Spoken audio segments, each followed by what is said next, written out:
और साथों लैणगे हुण वो भी मंगा ले फिर उधरों कणक साथों लेंदे है सरों मक्की गन्ना वो सारा कुछ साडा फुटबॉल पंजाब है। टर्की में कहावत चलती है कि किसी भी जोकर को महल पकड़ा दो उसने पूरे महल को सर्कस बना देना है और ये बिल्कुल सही बैठता है मिस्टर मान पे। ये बात करते हैं अपने आप को एग्रीकल्चर प्रोडक्ट में, एक तरीके से ये एक्सपोर्टर हैं हर चीज़ के। नहीं, ये बहुत सी चीज़ों में नेट इंपोर्टर भी हैं। रही बात आटे की, आटा इंपोर्ट होता है पंजाब में फ्रॉम मध्य प्रदेश। रही बात एडिबल ऑयल्स की, चाहे वो सनफ्लावर हो गया या पाम, वो कहाँ से आता है? वो दूसरी स्टेटों से आता है। और ये बात करते हैं गन्ने की, सरसों की, वो डोमिनेंट सोर्स नहीं है पंजाब उसमें। गन्ने का जो डोमिनेंट सोर्स है वो यूपी है और सरसों का है राजस्थान और हरियाणा। और जब पंजाब के किसान अपने खेतों में फर्टिलाइजर और यूरिया और एग्रो केमिकल्स डालते हैं, वो कहाँ से आता है? वो दूसरी स्टेटों से आता है, जैसे कि गुजरात। और रही बात आपके पल्स की, आपके दाल की, तूर अरहर, वो कहाँ से आती है? वो दूसरी स्टेटों से आती है।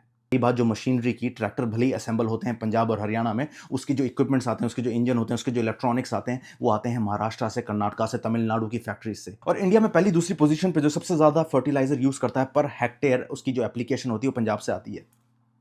जब नेशनल एवरेज आपका 135 से 150 किलोग्राम न्यूट्रिएंट पर हेक्टेयर है, वाई पंजाब इज क्रॉसिंग 240 250। और साथ में आप ओवर यूज करते हो यूरिया, और यूरिया के नेगेटिव इंपैक्ट्स हमें पता है, किस तरीके से सॉइल डिग्रेडेशन हो रही है और ग्राउंड वाटर में आपके जो नाइट्रेट्स हैं उसकी क्वांटिटी बढ़ रही है। And then rising health cost, किस तरीके से मालवा में कैंसरस पेशेंट्स की जो बढ़ोतरी हो रही है। Why don't you do work on that? और अपने दिमाग से ये आइडिया निकाल दो कि तुम कोई चैरिटी कर रहे हो, नहीं कर रहे हो। ये बेसिक इकोनॉमिक्स है। मेरी आधी फैमिली खेती बाड़ी में है और पंजाब में जब भी कोई फार्मर कुछ उगाता है तो फूड कॉर्पोरेशन ऑफ इंडिया उसको लेता है, एमएसपी देता है। और एमएसपी कहाँ से आता है? वो जो सेंट्रल बजट कौन देता है? It's not governments money, it's tax payer funded. सारा कुछ उगाने के लिए सरकार देती है फर्टिलाइजर पे सब्सिडीज, आपको फ्री इलेक्ट्रिसिटी मिल रही है, पावर मिल रही है, और ये सारा कुछ सब्सिडाइज्ड है। किसके पैसों पे? टैक्स पेयर के पैसों पे। तो ये कमर्शियल एक्सचेंज है, तो इसको जनरोसिटी का नाम ना दो।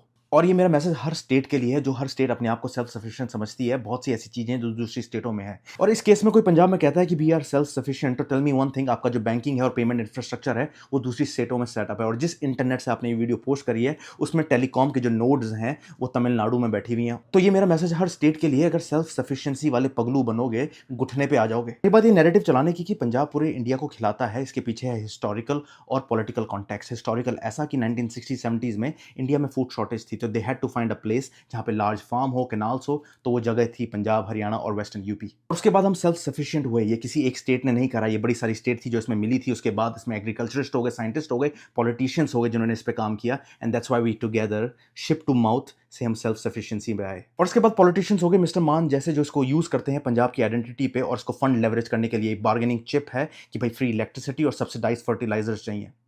आपके फार्मर यूनियंस टच नहीं करने देते MSP because we are grain provider, और इस चीज को यूज कर दिया as a source of pride.